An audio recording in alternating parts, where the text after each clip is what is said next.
giant sleepless cocktail of raging hormones, screaming babies, worry, anxiety, rage, and absolutely no understanding of why you aren't blissed out by this being the happiest time of your life. I mean, sure, I get the odd hate email whenever I blog about motherhood in any way that contradicts the notion of angels singing and birds fluttering over your shoulder every time your baby latches onto your bleeding nipples. But you know what? No mother has ever written to me saying, "Dear Jackass, thanks for sharing your anxiety. Now I'm more anxious than ever." No, we need to talk about this. We need to understand what postpartum depression is, because this affects the whole family, and ain't no one getting off this boat until someone's taking care of mom.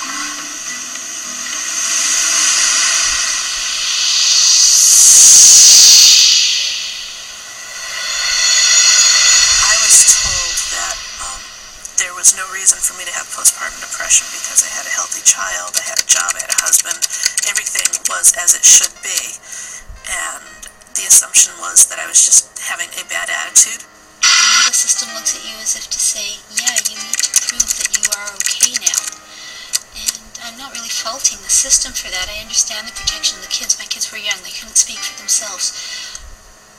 But I also hadn't done anything wrong. So, what's happening is there's a constant battle in your brain. Your emotional is like, oh my god, oh my god, oh my god, something bad, something bad. And the logical side is saying, you're freaking out over nothing. There's nothing wrong. There's nothing wrong. And there's this battle, and you like it just is physically exhausting. I think it sometimes surprises people that there are perceptions, that I would get postpartum depression because there are perceptions that it's something that only people who are uneducated, or only people who have unplanned pregnancies, or only people who are unmarried, or only people who are whatever. There's some sort of stigma attached to it. And I think it's a natural stigma. It comes from people's terror of having anything wrong with their mind. So people try to draw a line in the sand. Them and us.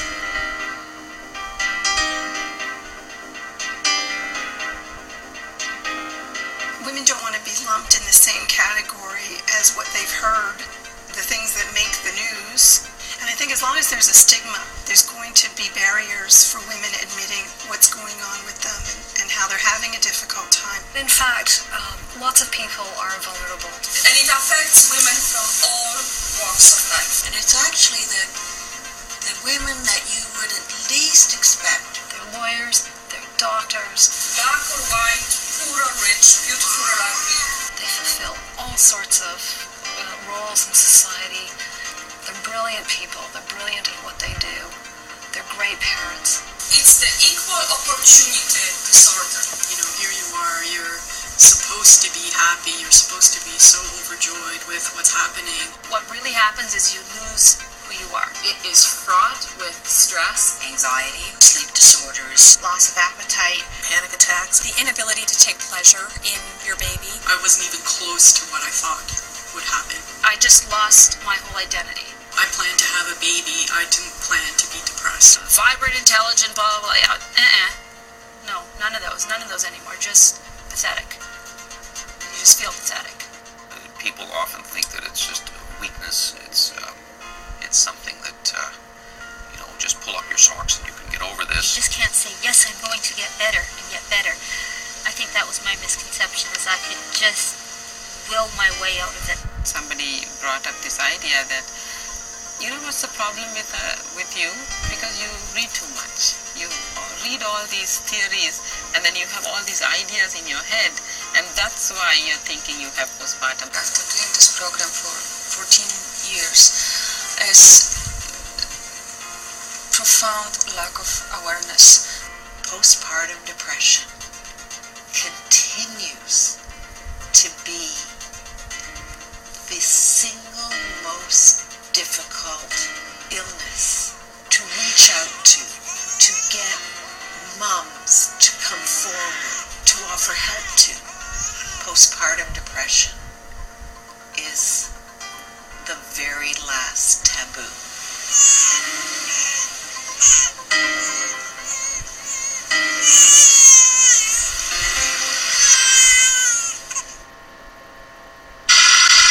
I don't know about your concept of postpartum knew I didn't fit into that box. First off, I wasn't depressed. I was pissed off. I still am. But this whole crazy lady jumps in front of, no.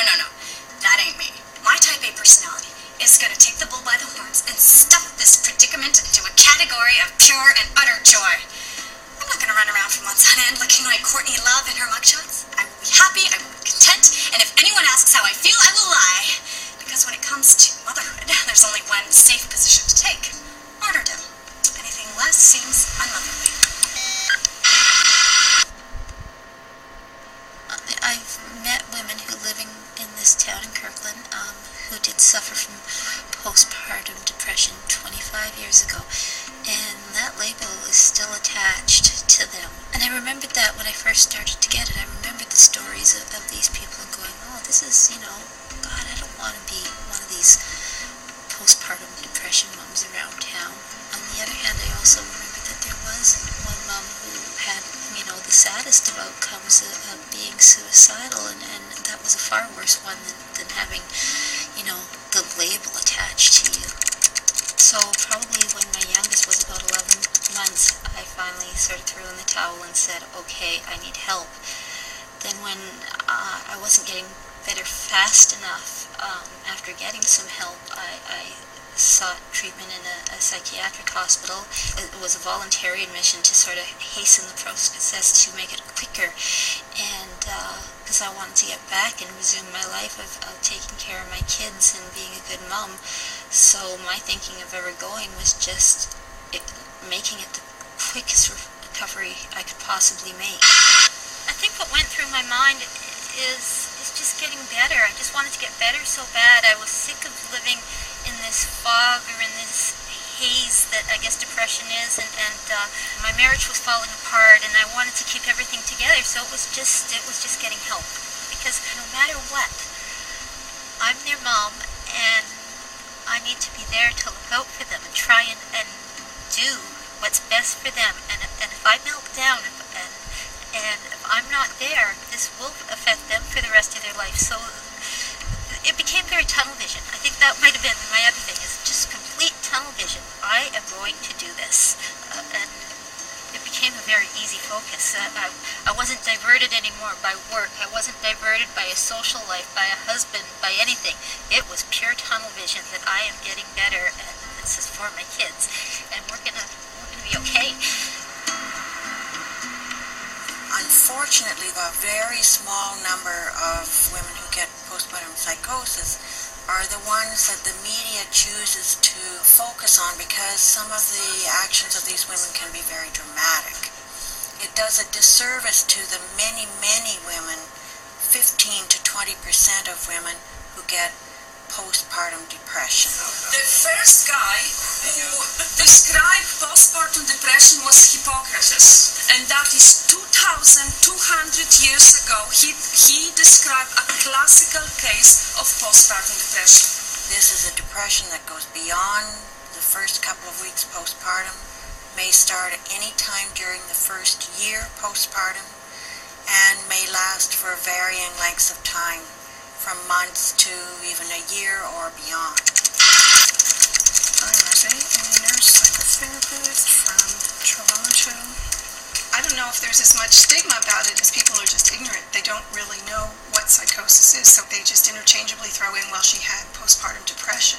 I think women with postpartum depression, they don't want to be painted with the same brush as a woman who drowns her children in a tub, because they know they would never do anything like that. But if she had postpartum depression and I have postpartum depression, well, I might be like her. So women are very fearful of being lumped in that category, and I think that keeps them from getting help. I think it keeps them from being true to themselves and to their families and their healthcare providers about what's wrong with them. And also, when you have a new baby, the expectation of yourself and your family and society is, this is the best time of your life. You should be happy. Why aren't you happy? What's wrong with you? And then when you think there's something wrong with me, and the next step is, then I must be crazy, there's a tremendous shame attached to it. There's tremendous guilt. And no one tells us that it's okay if it's not perfect. It's okay if it's less than ideal. It's okay if there are problems. Talk about it.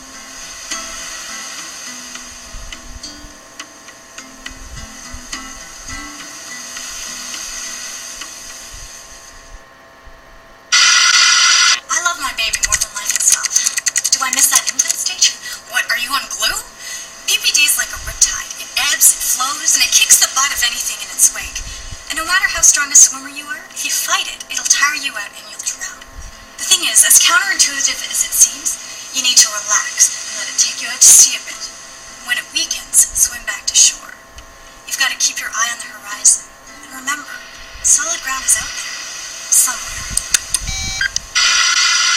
In this day and time, when we have such an explosion of advices and expertise, and you do this and or you do that, or if you don't, play, Mozart to your baby, then he or she will never go to university. I mean, women feel so guilty, so confused. Please, demystify, tell her, reassure her that she is doing a good job, that she's a good mom. Not that I was prejudicial against people that had PPD, but I just couldn't relate to that. You've got a beautiful, healthy baby. They're not, born with any horrible birth defects or anything. I mean, how don't you see the blessing there? Don't you see the joy that you should be feeling, that I feel, that, And then I had my third baby. And I got a very good lesson in why some people don't feel all that joy and wonderfulness. I'm very well read. I'm on the computer all the time. I'm very research oriented. I have a minor degree in psychology. So if anything's going wrong with my brain, I'm going to figure out what that is and I'm going to fix it. Well, you can try to pray yourself out of PPD. You can try to distract yourself out of PPD. At one point I tried to exorcise myself out of it. I was desperate here. I was trying anything. And nothing was working. And for me to go to a medical health professional and say, I think I'm losing my marbles, was not acceptable. And it's a challenge to figure out what's the best way to prepare couples for this. They often just don't really understand how this can happen. They'll only understand it once they're there. I think too much emphasis in birthing and prenatal classes is put on the actual birth and delivery. That's, baby's going to come out. You're going to have a normal birth. You're going to have a cesarean, whatever. It's the next 20 years that is the challenge, and how you're going to survive that. So you're coming into more to be induced at 7 a.m. They hook you up to Pitocin. I do talk about postpartum depression and let them know that it happens to some people, but they don't really think about what's going to happen after they have this baby. And I think, again, even if you spend a lot of time talking about it or preparing women, it's not going to happen to them. So even if I took a half hour in my class to talk about postpartum depression, I'm not sure how effective it would be.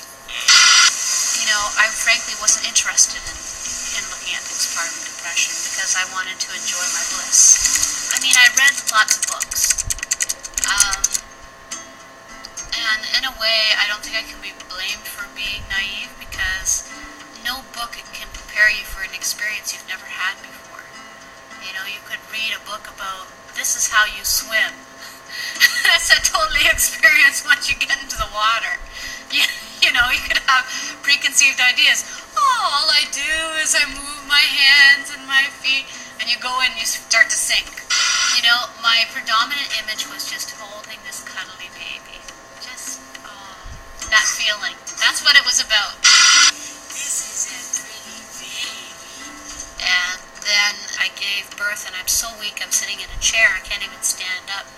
And it was up and down, and then just finally, I think it was 5 weeks into this, I just went to church one day, and there's a lady in my church who is a PhD child psychologist. And the moment I saw her, I just started bawling. I didn't give a crap. I was in the middle of church. And she held my arm and she hugged me, and then she had eye contact with me, and she said in a firm voice, I've seen this many times before. It's a biochemical imbalance. It's not you. You need to get on the drugs, Natasha. You need to get on the drugs. And I don't know what these drugs are going to do to me. Are they going to change my personality? Are they going to make me a zombie? Am I going to be homeless? Am I going to be some weirdo? And I knew I had to do it. And it would require a lot of courage. Because I was scared. So much. I can't tell you how much I was scared. And because I have such issues about control, all that stuff scared me. But you know what scared me more was how I was living, how I wasn't living.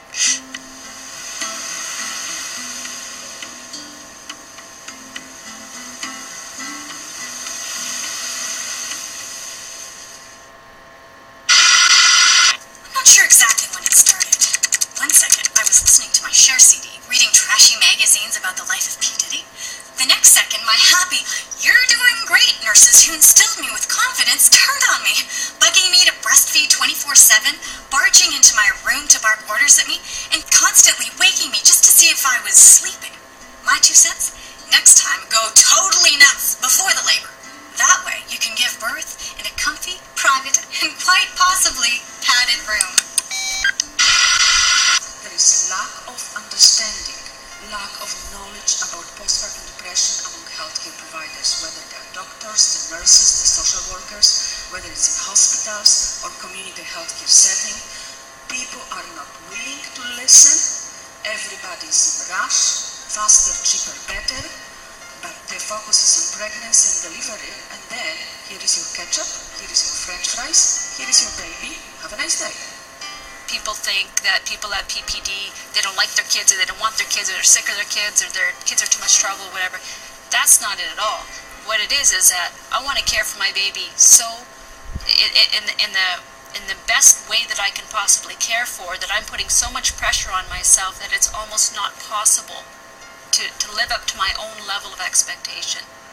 There was a moment when I couldn't take it anymore, and I actually told my husband how I felt, and I said, I have to do something. I have to call somebody. I have to call police, or I didn't know who. And he said, no, you can't do that. And I said, why? Because they're gonna come and they're gonna take baby from you. And I was like, oh my God, so I have to be an actress, and I have to play that everything is okay. Because I can't tell anybody. I think it's a very common fear in the public's eye that concerns that Children's Aid could apprehend a child, could take a child away from the family. In reality, in cases of postpartum depression, as well as in other cases, taking a child away from the family is the last thing we would want to do.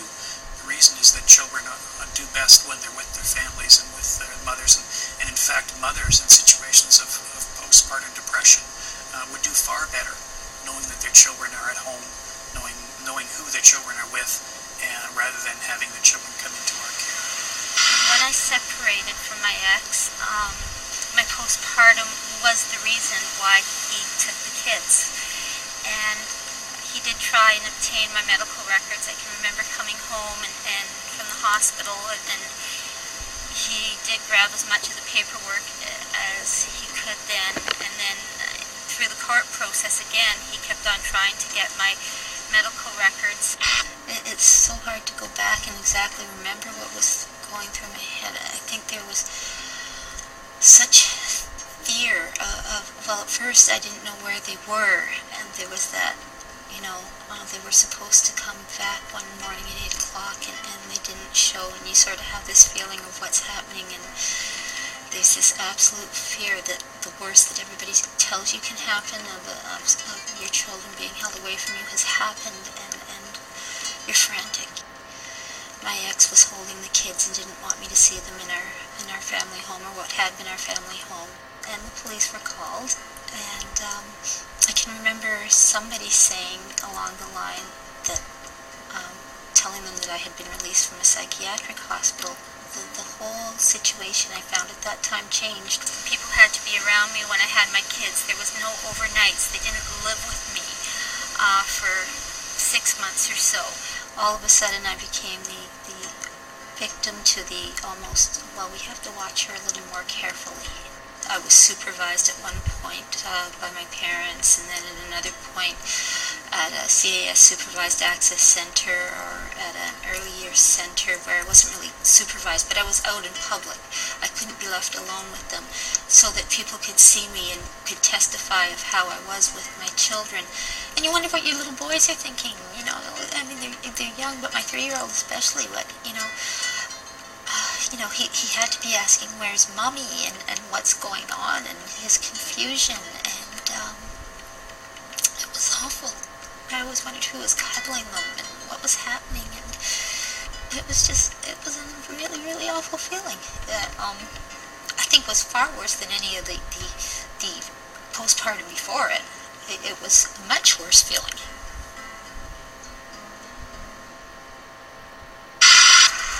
One woman from a very poor country, she said she had her first child back home, and she said, I was treated like a queen. Here in Canada, I don't understand how women can have more than one child after being treated like that. My GP said, look, Natasha, it's not about you anymore. You need to start thinking about the baby. You need to pull it together. You did not have a traumatic experience. They saved your life. Be thankful.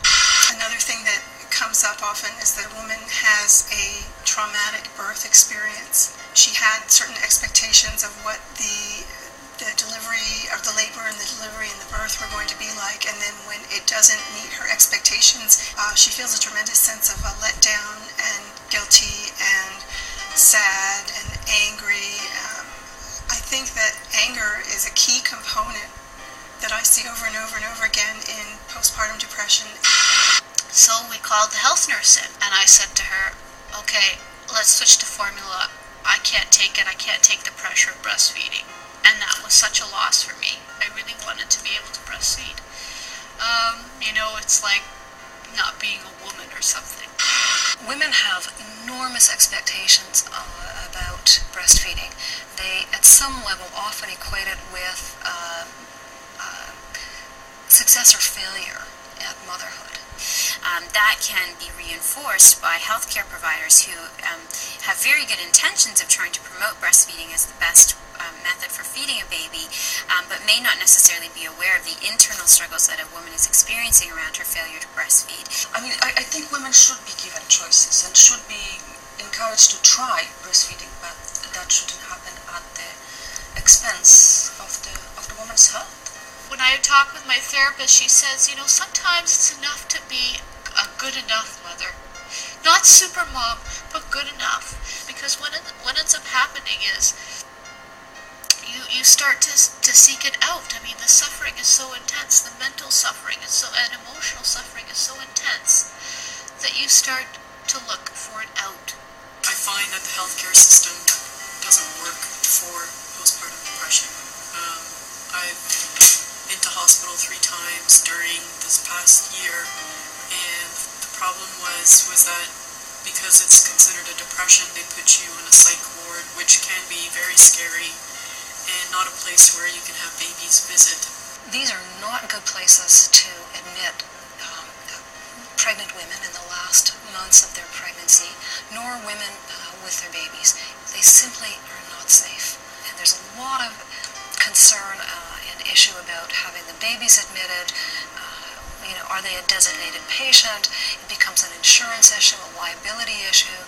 If you look beyond our borders, London, England, Scotland have taken a real lead in this area. They have had mother-baby units for at least 40 years. In fact, they've developed a whole policy around mother-infant health so that a unit is designated for a given number of population. What we don't have in this society is we don't have the red tent. The red tent was a place where women would go to give birth and would stay after giving birth. What we know is that during this period of time, for at least 2 months postpartum, women and their babies were surrounded and cared for by other women in the village, in the tribe. They were taught, they were helped. If they had difficulty, if they couldn't breastfeed their babies, other women would wet nurse the babies.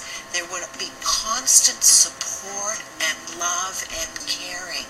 But what we don't seem to understand very well in this culture is how we can provide the physical and emotional red tent.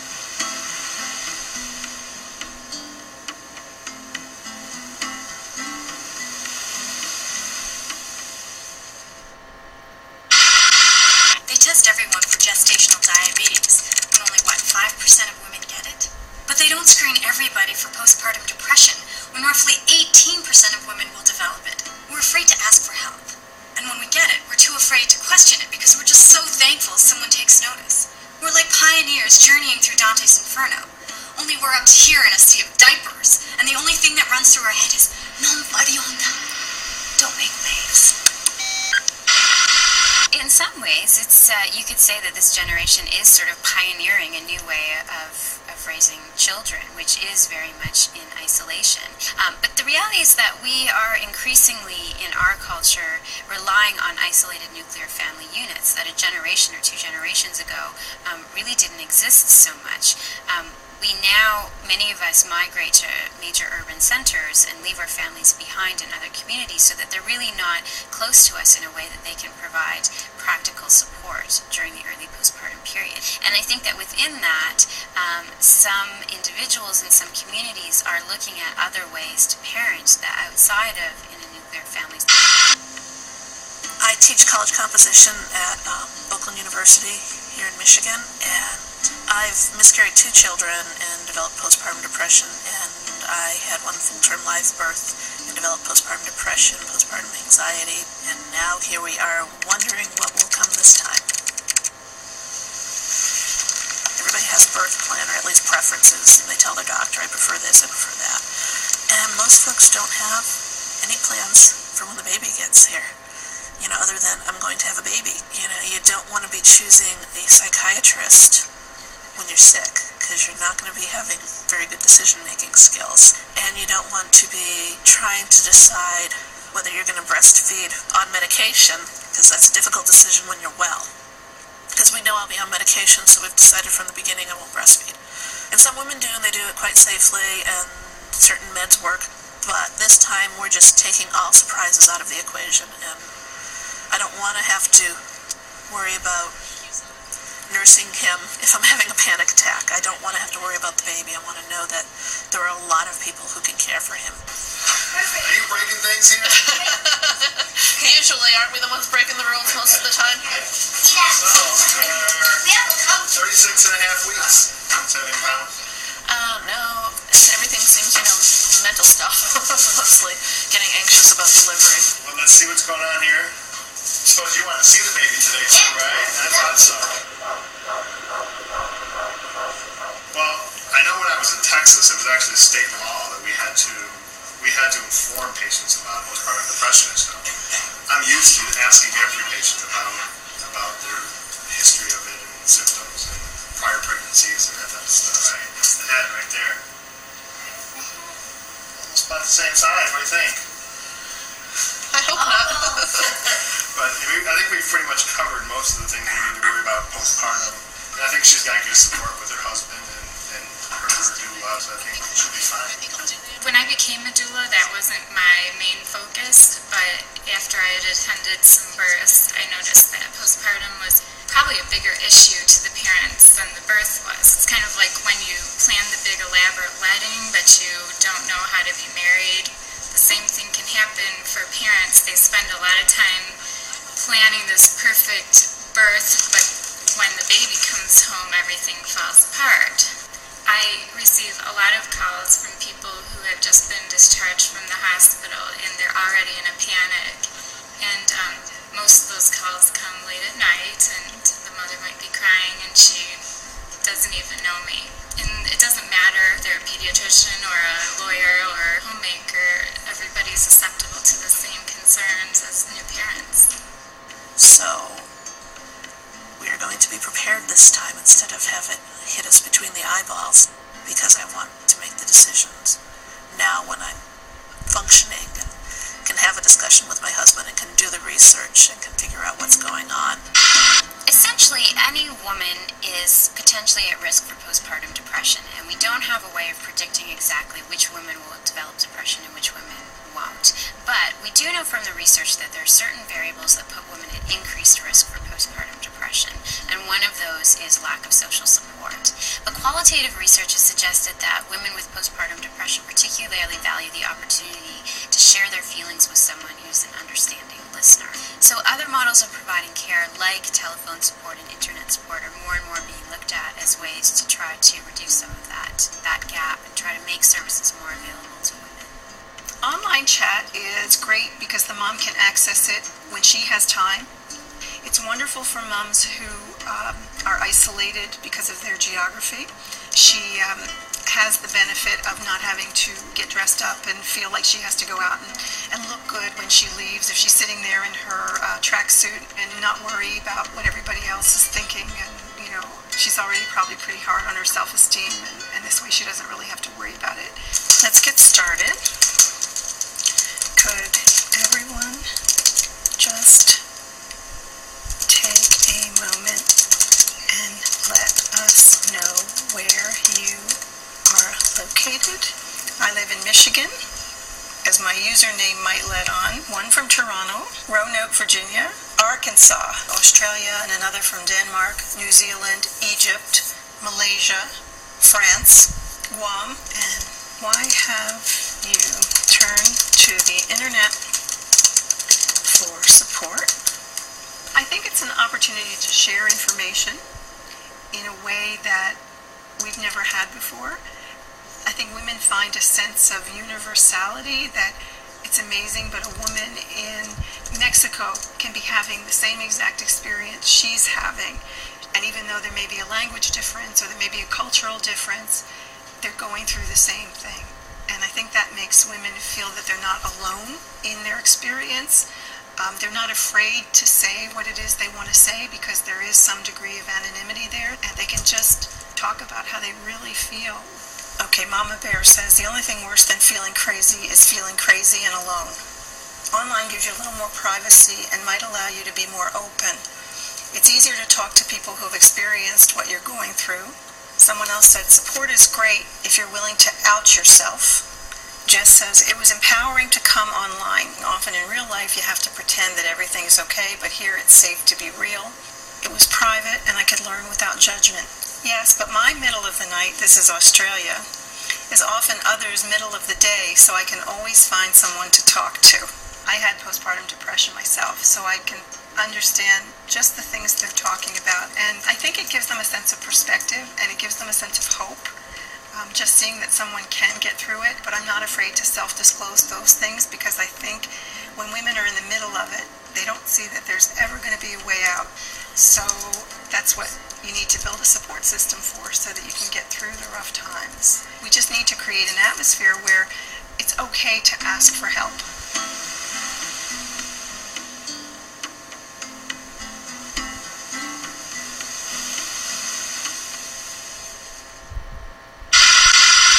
Get over it. Is that something you'd say to someone with a broken leg? Get over what? I'm just trying to get through it. But then again, maybe it's all about perspective and interpretation. I mean, me, I look at a diaper package that reads, good up to 14 pounds. And then I think, well, that's about the size of my baby. But then my husband picks up a soiled diaper and goes, there's only a pound in here. Says it should be good for another 13 pounds. I've heard of the women that develop PPD, 50% of their husbands will develop PPD as well. So who knows what's going on inside of their noggins. Well, we had a baby, and that went, well, frankly fine because he's okay. But the big thing I tried to prevent was trauma during the birth.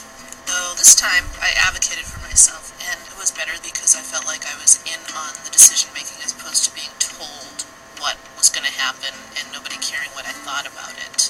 With Christopher, I wanted to go completely natural, and nobody seemed to care, and nobody seemed to explain to me why I could or couldn't.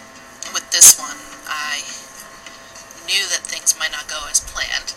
I learned that much, at least. But this weekend I have not felt very well at all. Very stressed out, very tired. So I need to start keeping an eye on my sleep again because I had a good old mommy meltdown yesterday. It was not a fun day, so we made sure I got a nap. And I got to worry all over again that I was getting sick. So I was scared too. I'm still scared. I don't want to get sick. One thing that is starting to become concerning is that if moms have recently immigrated, to a different country, that they may be at higher risk to develop postpartum depression. Every woman, whether it's from China or Ethiopia or El Salvador or anywhere you name it, all of them say the same thing. If I had the child at home, I would be surrounded by other families. I think in previous generations where we had older people in the village, what they say about it takes a village to raise a child, there was some of that experience there. There were people checking up to make sure that the new parents weren't totally messing things up. It takes a village when everything's perfectly normal and there is no depression and there is no anxiety and there are no intrusive thoughts and all of that. But when you've got that on top of it, and you've got conflict in the relationship, or you've got a husband who travels, or you've got no family, you've got to say, I cannot do this alone. I've got to get someone to help me with this. But if you are an immigrant or a refugee living in a country, there is an added burden for you to kind of present an image that there's not too many wrong things, problems within our community. Because the media does that already, right? So why do we want to bring more attention on that and to kind of reinforce the fact that, all these newcomer communities, immigrant communities, they come with these problems. Doing the month is a cultural practice in the Chinese community whereby a woman would usually stay home for about a month. The reason behind it is to give the woman the support and time that she needs to recover from trauma of childbirth. Traditionally, when a woman is doing the month, she doesn't go out and meet with people, but people would come to her house and give her the supports that she needs. And doing the month is a very good way to deal with the issue of postpartum depression in a proactive manner.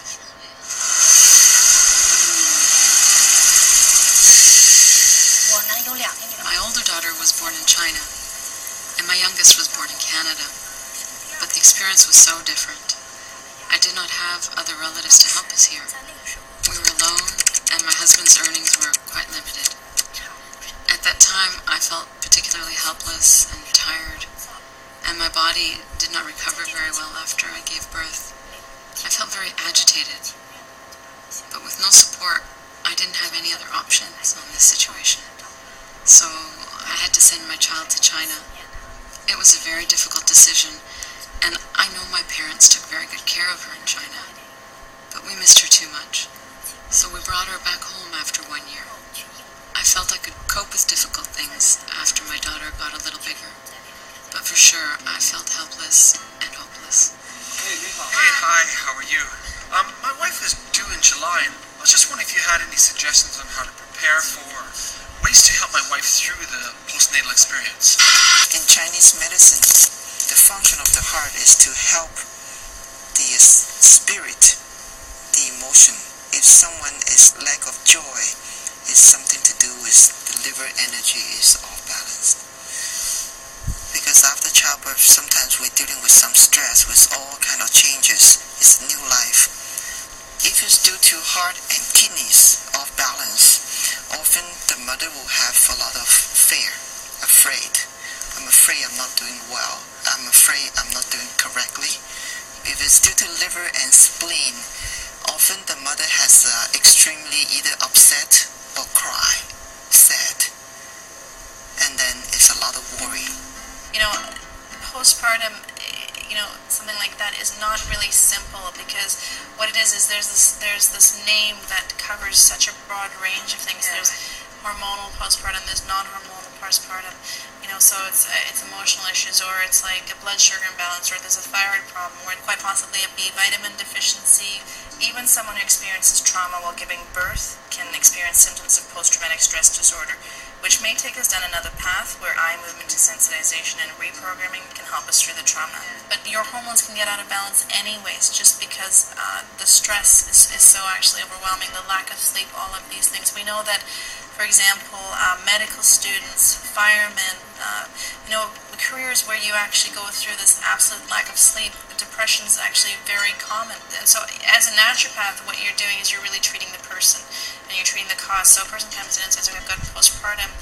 that's of interest to me because I know, okay, postpartum means that probably this set of symptoms, but beyond that, I'm more interested in the why. Well, let's say someone does have this tendency towards estrogen dominance. The first thing that happens is the estrogen rises above the level that the patient's comfortable, and the body panics, because everybody has a different threshold where their estrogen they can handle. So the body starts to panic once this estrogen, like a thermometer, goes up too high, and the adrenals pour out adrenaline and noradrenaline. Now, adrenaline and noradrenaline are really the cause of the symptoms: anxiety, irritability, insomnia, anger, water retention, headaches are all tripped off by the fact that the adrenals are pouring out adrenaline and noradrenaline. So the whole vicious cascade is tripped off by the fact that estrogen is too high and there's no progesterone to balance it. See, estrogen says grow. It's like the yin and the yang. Expand, get excited, get swollen. Progesterone says relax, mature, have a good night's sleep, feel good about yourself. And so you never have a higher level of progesterone than you have when you're pregnant. And all of a sudden you're feeling pretty good. You have a wonderfully high progesterone level. And within minutes, literally minutes, all the progesterone leaves your body. And now they have no progesterone to help them sleep at night. So progesterone in a postpartum patient will allow them to sleep.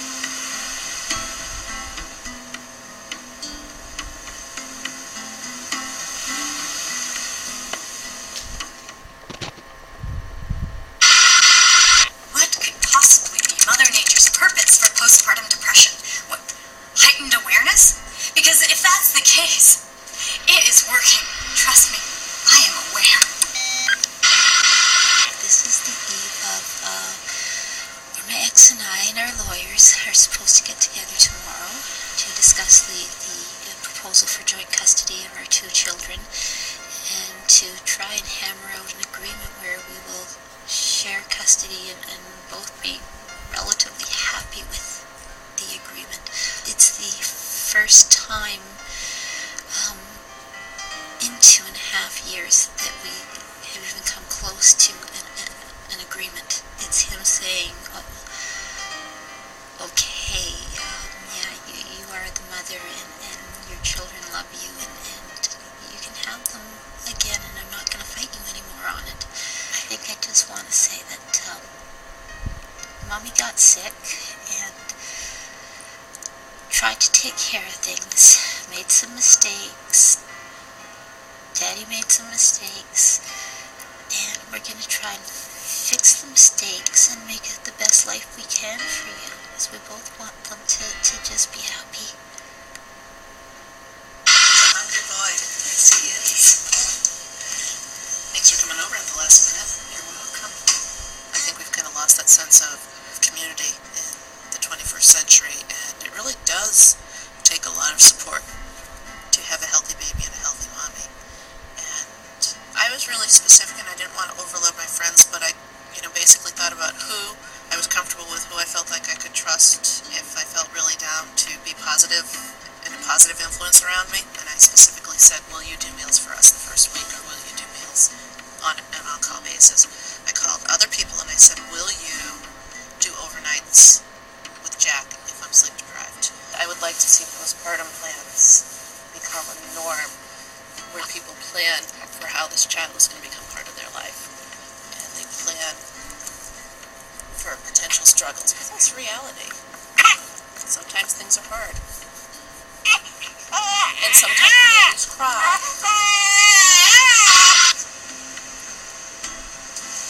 When you first started to see me, Sophia was about 6 weeks old.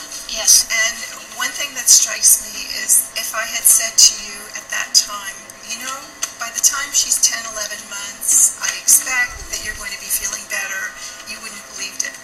Yeah. I think the key thing for me was just having hope that I was going to come out of it, because the experience was such that I couldn't rationalize myself out of it. Where I would say, I shouldn't be feeling down. I've got a loving husband. I've got a beautiful daughter.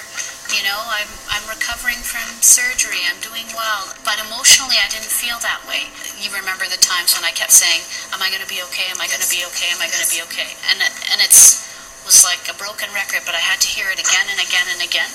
Because it was like externally I needed some kind of affirmation that I was going to be okay, because internally I didn't feel it. But that's sort of what the darkness of depression does, is the focus is only on sort of how you're feeling now, and you have no past and you have no future. You're just caught in the present weakness. But once I started to go see Marcy and I started to get on the drugs and that kind of thing, it was like, I have a future. I have a hope. And I didn't always believe it, and I needed to say, am I going to be okay? Am I going to be okay? Sometimes I still need to say to my husband, am I going to be okay? Yes, you're going to be okay. You know, and to step forward and to start going, yeah, I'm okay. I'm going to be okay.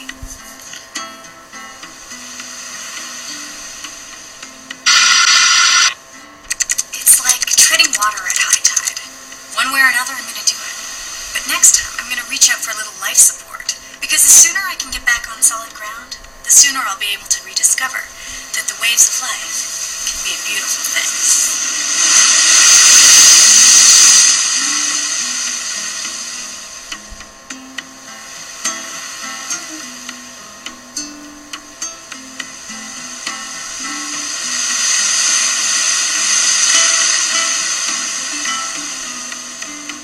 Very odd thing is that there's so much self-development and self-awareness developed out of this experience that I'm almost thankful that I went through it in some ways. If your leg was broken and you didn't treat it, people would go, you're crazy, you know? I'll never trade any of it because it was all worth it. Every single minute of suffering.